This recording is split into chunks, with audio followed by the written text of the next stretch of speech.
नमस्कार, आप देख रहे हैं उत्तराखंड का ये खास बुलेटिन और मैं हूं आपके साथ जसलीन कौर। तो चलिए शुरुआत करते हैं उत्तराखंड की कुछ खास बड़ी खबरों के साथ। मुख्यमंत्री पुष्कर सिंह धामी ने सरकार के 2 साल पूरे होने पर प्रदेशवासियों को शुभकामनाएं दी हैं और सरकार की उपलब्धियों के बारे में भी बताया। सरकार के 2 साल पूरे होने पर मुख्यमंत्री द्वारा प्रेस कॉन्फ्रेंस की गई, जिसमें कि मुख्यमंत्री ने केंद्र और राज्य सरकार की विकास योजनाओं को मीडिया से साझा किया। इस दौरान सीएम धामी ने विपक्ष पर निशाना साधते हुए उन्होंने इंडी गठबंधन को धर्म विरोधी बताया। मुख्यमंत्री ने बताया कि इंडी गठबंधन सनातन धर्म पर राजनीति करता है। यही नहीं, इंडी गठबंधन के नेता राहुल गांधी ने महिला सशक्तिकरण को गिराने की कोशिश की है। इसके अलावा मुख्यमंत्री ने इस प्रेस कॉन्फ्रेंस में क्या कुछ कहा, आइए आपको वो दिखाते हैं। 2 वर्षों का कालखंड देखेंगे तो 2 वर्षों के कालखंडों में जहां अनेक उपलब्धियां राज्य को हासिल हुई हैं, वहीं अनेक चुनौतियों का भी सामना करना पड़ा है।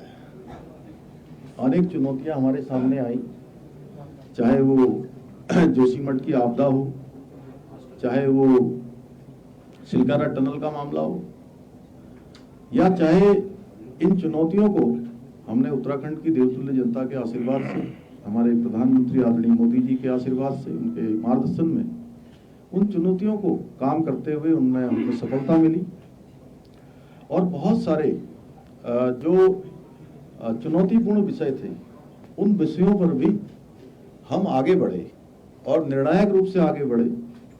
बहुत सारे हमने सख्त निर्णय भी लिए, सख्त कानून भी हमने बनाने का काम किया है उस दृष्टि से। और तीसरा कि हमने जो भी उत्तराखंड की देवतुल्य जनता से जो भी हमने उनसे वायदा किया था, जो भी हमने संकल्प उनके सामने प्रस्तुत किए थे, मुझे आप सबको बताते हुए खुशी है कि उसमें भी हम बहुत निर्णायक रूप से आगे बढ़ गए हैं। बहुत सारे निर्णय हमने ले भी लिए हैं, बहुत सारे वायदों को हमने पूरा भी कर लिया है। उसमें आप सबको पता है, उत्तराखंड पहला राज्य बना समान नागरिक संहिता का जो विधेयक है वो विधानसभा ने पारित कर दिया। विधानसभा ने पारित करने के बाद माननीय राज्यपाल महोदय को हमने वो भेजा था। राज्यपाल महोदय ने माननीय राष्ट्रपति जी के यहाँ भेजा। माननीय राष्ट्रपति महोदया ने भी उसमें हमको स्वीकृति दे दी है और जल्दी ही, क्योंकि उसके लिए उसको अमेंडमेंट करने के लिए, उसको लागू करने के लिए एक कमेटी हमने बना दी है। वो कमेटी की भूमि के अंदर कहीं पर भी अगर किसी ने कानून व्यवस्था तोड़ने की कोशिश की है या उपद्रव करने का काम किया है या आगजनी करने का काम किया है, उसके साथ भी कानून ने सख्ती से काम किया है। और उसको भविष्य में ऐसी घटनाओं की पुनरावृत्ति न हो, उसके लिए हमने दंगा निरोधी जो कानून है वो उत्तराखंड के अंदर बना दिया है। और अब जो भी अगर कोई सरकारी संपत्ति को, निजी संपत्ति को नुकसान पहुंचाएगा तो उसके खिलाफ कठोर कार्रवाई होगी और जो भी संपत्ति का नुकसान होगा, निजी हो या सरकारी हो, उसी दंगा करने वाले से, उसी आगजनी करने वाले से, उसी तोड़फोड़ करने वाले से उसकी पाई वसूले जाने का भी हमने प्रावधान का। जो आरक्षण है, क्योंकि मैं पूरे राज्य के अंदर गया और राज्य के अंदर मैंने देखा कि हमारी मातृशक्ति के मन में निश्चित रूप से एक आगे बढ़ने की जो ललक है, वो हमारे उत्तराखंड की भी और भारत की भी जो तस्वीर है आने वाले समय में मातृशक्ति का, उसमें क्या योगदान होगा, ये हमने बहुत भली भांति देखा। जिस प्रकार से उन्होंने अपने उत्पाद बनाए हैं, जिस प्रकार से उन्होंने अनेक लोगों को रोजगार और स्वरोजगार से जोड़ने का काम किया है सेल्फ हेल्प ग्रुप के माध्यम से, तो उनके प्रोत्साहन के लिए हम अनेक योजना लेकर आ रहे हैं। जैसे मुख्यमंत्री उत्सव बहना योजना लेकर आए और ये योजना हमारी जो बहनें अपना उत्पाद बनाती हैं उनको विपणन के लिए एक बजा स्थान उपलब्ध करा रही है। उसके माध्यम से हमारी बहनें इस वर्ष, पिछले वर्ष की जो रक्षाबंधन था, उस रक्षाबंधन से हमने लागू किया। राज्य के अंदर हमने 30% आरक्षण अपनी मातृशक्ति के लिए सुनिश्चित किया।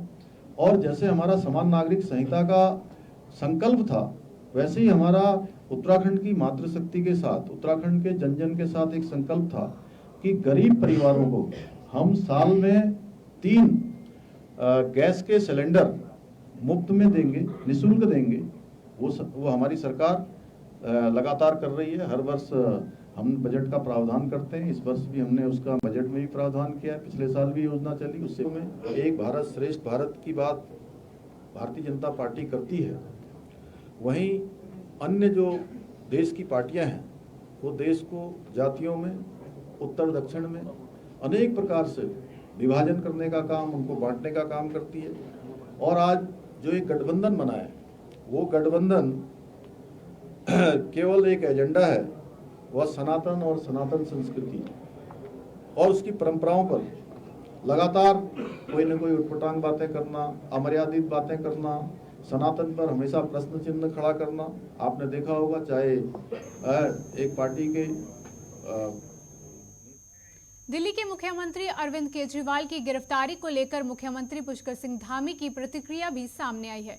सीएम धामी ने कहा कि अरविंद केजरीवाल का प्रकरण अदालत के तत्वाधान में आ गया है और अब अदालत में जो भी दलीलें होंगी उस पर अदालत पक्ष और विपक्ष की बातों को सुनकर अपना निर्णय सुनाएगी। उन्होंने कहा कि इससे पहले उनके मंत्री और सहयोगी इसी प्रकरण में जेल जा चुके हैं। अदालत में मामला जानने के बाद जांच एजेंसियां अपनी बात अदालत में रखेंगी और अदालत उस पर निर्णय लेगी। केजरीवाल जी का जो प्रकरण है वो आप सबको पता है कि अब अदालत के तत्वाधान में आ गया है।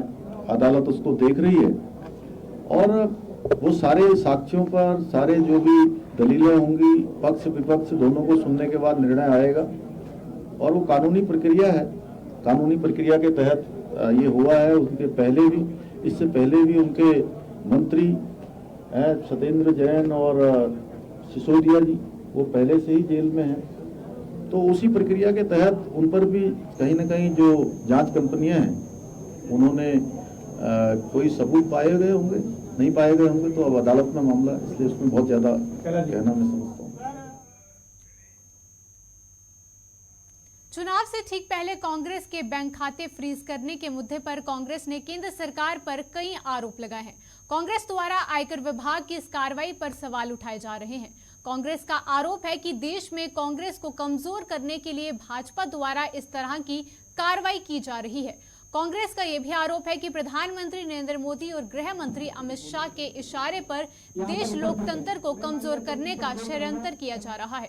वहीं सीएम धामी ने कांग्रेस के आरोपों का जवाब देते हुए कहा कि चुनाव के समय में जनता का ध्यान भटकाने के लिए इस तरह की बात कांग्रेस द्वारा की जा रही है।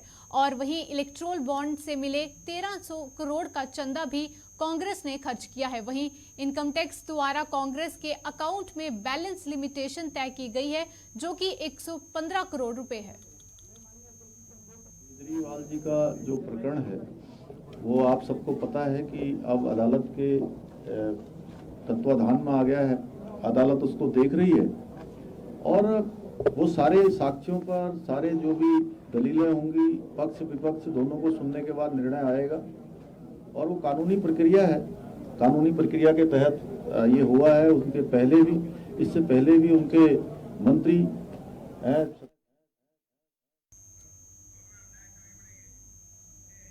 चुनावी बिगुल बजने के साथ ही बीजेपी ने कमर कस ली है और इससे सभी प्रत्याशियों को मैदान में उतार दिया गया है। वहीं नैनीताल में उधम सिंह नगर लोकसभा सीट से सांसद अजय भट्ट को टिकट देकर भाजपा ने पुनः अपना विश्वास जताते हुए उन्हें मैदान में उतारा है। वहीं लाल कुआं पहुंचने पर अजय भट्ट ने नामांकन रैली को संबोधित करते हुए कहा कि भाजपा सरकार द्वारा किए गए विकास के कार्यों का हर किसी को लाभ हुआ है। अपने संसदीय क्षेत्र की बात करते हुए उन्होंने बताया और कहा कि वहीं जमरानी बांध और एम्स हॉस्पिटल की नींव रखने के साथ साथ बिंदुअक्ता को राजस्व गांव की मान्यता दिलाने के निरंतर प्रयास कार्य किए जा रहे हैं। वहीं अभी तक नैनीताल सीट से कांग्रेस का कोई भी प्रत्याशी का नाम घोषित न होने पर भट्ट ने चुटकी देते हुए कहा कि पूरे प्रदेश में कांग्रेस के पास अब कोई खिलाड़ी मौजूद ही नहीं है। तो जबरदस्त जोश है और जनता में भी उतना ही जोश है। कार्यकर्ता तो हमेशा चुनाव जीतने के लिए काम करते हैं। ऐसा लगता है कि जनता ने ये चुनाव को अपने हाथ में ले लिया है। जहां जाओ यही स्थिति है, जोश से भरे हैं लोग और कोई एंटी इनकम्बेंसी नहीं। एक ही नाम है मोदी जी, मोदी जी, मोदी जी। ये भी ईश्वर की कृपा है कि 2014 में पहली बार कई दशकों के बाद अपने बलबूते पर सरकार बनी मोदी जी के नेतृत्व में, और 2019 में जितनी संख्या में उस समय सांसद जीत के आए थे उससे ज़्यादा संख्या में जीत के आए, फिर सरकार बनी और इस समय हैट्रिक लगने वाली है। तीसरी बार माहौल से साफ जाहिर होता है, जैसा अब की बार 400 पार कह रहे हैं, जनता की आवाज़ है ये, तो वो सत्य होने को जा रही है। और ये जनसैलाब बता रहा है कि वास्तव में हम 400 पार करें। कांग्रेस एक डूबता हुआ जहाज है। जो बुद्धिजीवी लोग हैं, अच्छे लोग हैं, जो समझदार लोग हैं, वो डूबते हुए जहाज से ठीक किनारे आ गए हैं और सही सुरक्षित जगहों पर चले गए हैं। आपने देख लिया ना, अभी सीटिंग विधायक सबने देखा है, जोशीमठ के भंडारी साहब निर्भीक होकर, निडर होकर अपनी कुर्सी को एक किस्म से झटक के भारतीय जनता पार्टी की सदस्यता को उन्होंने ग्रहण किया। मोदी जी के कामों से देश को जिस तरह, जिस रफ्तार से उन्होंने दुनिया में सर्वोच्च शिखर पर पहुंचा दिया, इससे और विकास की जो धारा बही है उससे प्रभावित होकर उन्होंने भारतीय जनता पार्टी अभी ज्वाइन की है। बड़े बड़े पदाधिकारी, अभी देखिए एक्स एमएलए आपके। राजधानी देहरादून को पुराने डीजल वाहनों को हटाकर पर्यावरण फ्रेंडली वाहनों को यातायात व्यवस्था में शामिल किया जाएगा। वहीं स्वच्छ ईंधन से चलने वाले वाहनों की नीति के तहत ही इस कार्य को अमली जामा पहनाया जा रहा है। वहीं देहरादून के आरटीओ सुनील शर्मा ने कहा कि दून में इस योजना को शुरू किया गया है। आपको बता दें कि सरकार की योजना साल 2027 तक डीजल से चलने वाले सभी पुराने और प्रदूषण फैलाने वाले वाहनों को सड़क से बाहर करने की है। इसके साथ ही लोगों को अच्छे संसाधन मुहैया कराया जा रहे हैं। आपको बता दें कि देहरादून में शहरी क्षेत्र में सिटी बस सर्विस के तहत 170 बसें चल रही हैं। विभिन्न रूटों पर डीजल चलित विक्रम की संख्या जो है 4070 के करीब है और केंद्र की स्क्रैप पॉलिसी के तहत 15 साल से अधिक पुराने डीजल वाहनों को नहीं चलाया जा सकता है। ऐसा है कि परिवहन विभाग पिछले 1-1.5 साल से इस प्लान पर काम कर रहा है कि न सिर्फ जो शहरी क्षेत्र हैं उत्तराखंड के, वहाँ पर अच्छी परिवहन सेवाएं उपलब्ध की जाएं, जहाँ पर अच्छी बसेज हो, पॉल्यूशन फ्री बसेज हो, आरामदायक बसेज हो, उनकी सेवा दी जाए। इसके साथ साथ ऐसी पुरानी बसेज या पुराने डीजल के वाहन जो शहरी क्षेत्र में चलते हैं उनको स्क्रैप कराकर सब्सिडी दी जाए ताकि लोग नए वाहन लेने के लिए प्रोत्साहित हों। देहरादून के पटेल नगर थाना क्षेत्र में रिश्तों को तार-तार करने वाला एक मामला सामने आया है। यहां एक युवक ने अपनी ही नाबालिग बहन के साथ दुष्कर्म की घटना को अंजाम दिया है। मामला देहरादून के शिमला बाईपास क्षेत्र का है, जहां पर पीड़िता के पिता की तहरीर पर पुलिस ने पॉक्सो एक्ट के अंतर्गत मुकदमा दर्ज कर आरोपी को गिरफ्तार कर लिया है। एसएसपी सिटी प्रमोद कुमार ने बताया कि इस मामले में एफआईआर दर्ज कर ली गई है। देखिए, ये कल एक सूचना थाने पर प्राप्त हुई थी कि एक नाबालिग व्यक्ति के साथ द्वारा व्यक्ति द्वारा गलत काम किया गया है। तो इसके गंभीरता को देखते हुए तत्काल हमारी थाना पुलिस द्वारा है समुचित धाराओं में अभियोग पंजीकृत किया गया है और जो पीड़िता है उसका बयान दर्ज करवाया जा रहा है। 164 के बयान होंगे, इसका मेडिकल करवाया जा रहा है और तदनुसार जल्दी ही अभियुक्त की गिरफ्तारी की जाएगी और उसको जो है माननीय न्यायालय में पेश। लोकसभा चुनाव की आदर्श आचार संहिता उल्लंघन के मामले लगातार सामने आ रहे हैं। ताजा मामला लालकुआ विधानसभा क्षेत्र में से सामने आया है, जहां पर नैनीताल दुग्ध संघ के फेसबुक पेज पर राजनीतिक दल का प्रचार प्रसार का मामला सामने आया है, जिसका संज्ञान लेते हुए सहायक रिटर्न अधिकारी परितोष वर्मा ने नैनीताल दुग्ध संघ के सामान्य प्रबंधक को नोटिस देकर 24 घंटे के भीतर ही जवाब मांगा है। सहायक रिटर्न अधिकारी ने बताया कि अगर आचार संहिता उल्लंघन के मामले और भी आए तो उनके खिलाफ भी सख्त कार्रवाई की जाएगी। देखिए, लालकुआ विधानसभा क्षेत्र में 142 हमारे बूथ हैं और इसमें से 35 हमारे वल्नरेबल हमने छांटे हुए हैं। इसके अलावा भी जो हमारे निर्वाचन के संबंध में तैयारियां हैं वो सुचारू चल रही हैं और जो बीएलओ द्वारा है उनके द्वारा घर घर जाकर के विकलांग और जो 85+ वाले वोटर्स हैं उनको फॉर्म 12D वितरित किया जा रहा है। जो आचार संहिता उल्लंघन का मामला है उसमें दुग्ध संघ की आईडी से कुछ राजनीतिक पोस्ट डाली गई थी। इसी को दृष्टिगत रखते हुए प्रबंधक जो डेयरी हैं उनको नोटिस दिया गया है और जवाब मांगा गया है कि क्यों न इसे आचार संहिता का उल्लंघन माना जाए। जहां इस समय आदर्श आचार संहिता लगी हुई है, वहीं पुलिस विभाग और आबकारी विभाग के द्वारा राज्य के बॉर्डर पर संघन चेकिंग अभियान चलाया जा रहा है। बताते चले कि आबकारी विभाग ने उत्तराखंड के बॉर्डर पर हिमाचल वहीं पंजाब आदि राज्यों में आने वाले वाहनों की संघन चेकिंग की है। वहीं आबकारी विभाग के अधिकारी का कहना है कि इस तरह की कार्रवाई लगातार चलती रहेगी।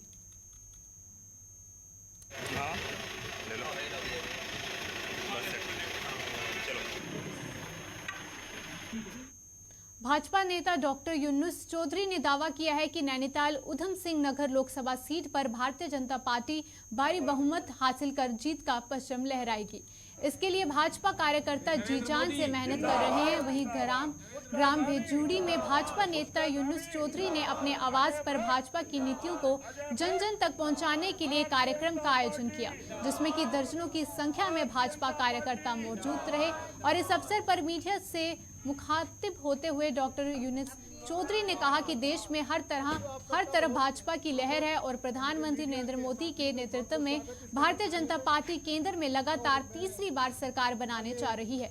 वहीं डॉक्टर यूनुस ने कहा कि देश के साथ ही प्रदेश में भी विकास की गंगा चारों तरफ नजर आ रही है। उन्होंने दावा किया कि नैनीताल उधम सिंह नगर लोकसभा सीट पर भी भाजपा प्रत्याशी अजय भट्ट भारी वोटों से जीत हासिल करेंगे।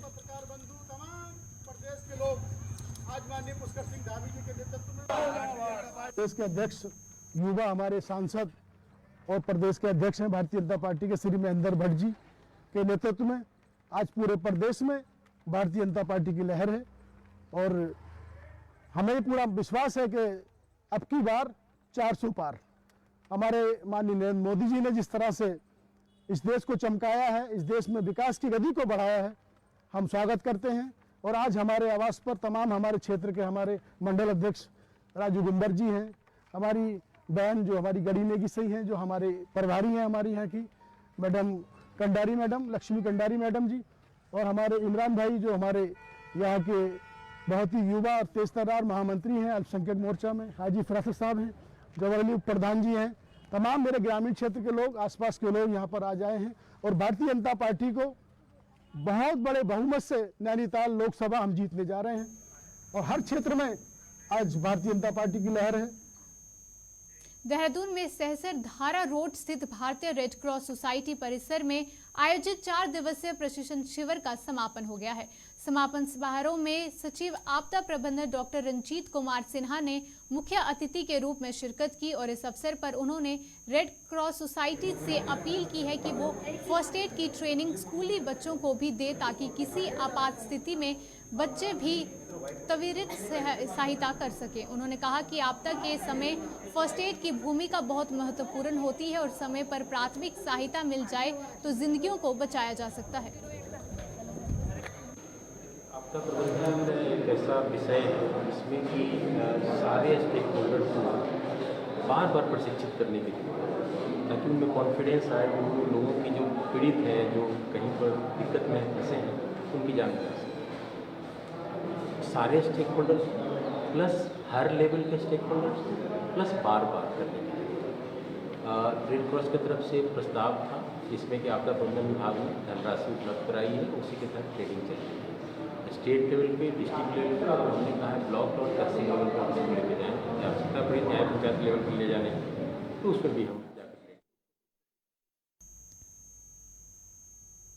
टिहरी झील के किनारे कोटी कॉलोनी में लीरॉय होटल के करीब एक कार चालक के नियंत्रण से बाहर होकर सड़क के किनारे पेड़ से टकरा गई, जिसमें एक व्यक्ति घायल हो गया है। वहीं घायल को इलाज के लिए THDC अस्पताल भर्ती करवाया गया है, जहां पर घायल की पहचान 52 वर्षीय विजय नेगी पुत्र जनार्दन निवासी दारूखांड नई टिहरी के रूप में की गई है। पुलिस ने मामला दर्ज कर हादसे की जांच शुरू कर दी है।